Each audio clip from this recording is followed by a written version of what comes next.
This week's parasha, Miketz, ends with possibly the greatest cliffhanger in the entire Torah. At the end of the parasha, Joseph orders his silver goblet to be planted in Benjamin's sack. As the brothers leave Egypt, Joseph has them all arrested and returned to his palace. Joseph declares that he will put Benjamin in jail and the rest of them may go home. And it is at this point that we are left with the ultimate question, the ultimate test. Will the brothers stick up for Benjamin? Will they stick their neck on the line for their youngest brother, their father's favorite second only to Joseph? Or will they leave Benjamin, will they leave Binyamin, the new favorite son, with a strange man in Egypt? The parasha leaves us with the cliffhanger, unsure of what will happen with Joseph and his brothers. I asked some of our religious school students this past week about their thoughts. The first thing that they all said was that they would try and help out their siblings, despite what I might have assumed as the fact that they maybe would not care and leave their sibling in Egypt. So I posed a follow-up question that also lay before the biblical brothers. If your sibling were to be wrongfully imprisoned and you wanted to help, what would you say to defend them, to get them out of trouble? Please check out some of these answers right now. I'm sitting here with our awesome religious school students, and the question that we asked today is, if your sibling were to be imprisoned, what would you, and wrongfully imprisoned, meaning if they were innocent, what is something that you would say to try and get them out of trouble? Carly.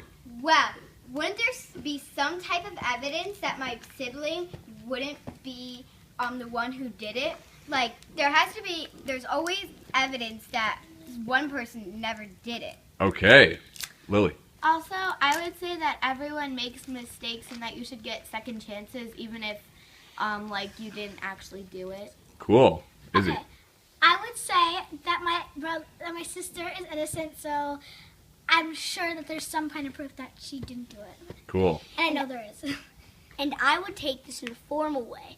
I'd sit in the court, see what their evidence that my sibling did do it is, and I would go against that, because if I could prove that it wasn't them, I would. But because if it wasn't them, you could always prove that. Cool. I agree with everybody, but I like my siblings a lot, so I would say you can take me instead of my sibling. Wow. Amazing, brilliant answers. Thanks so much, team. Their eloquent answers are all included in what the brothers, and specifically Judah, Yehudah, says in response to Joseph. Now, here's a bit of a spoiler alert.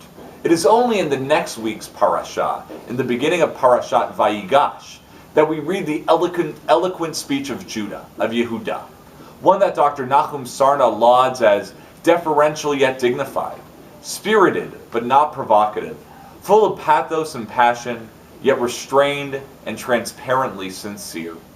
It is in this speech that he, Yehudah, utters the key phrases, all shared by our religious school students. 1, Judah apologizes. 2, he tells the family story. 3, he describes how damaging this will be to Jacob, their father. And 4, and probably the most important piece, is that he, Yehudah, offers to take Benjamin's place. As we spend time with our families during this week of Thanksgiving and Hanukkah, I hope that we all have time to recognize what a gift the children in our community are. That so many of them identify with this later character trait that we read of Yehudah, of Judah, as a person who stands up for his brother in need. And I hope that we can learn from them, from our students, so that whenever we see our literal or figurative siblings in trouble, that we can stand in the breach to protect them, just as Judah did for Benjamin so many years ago. Shabbat Shalom.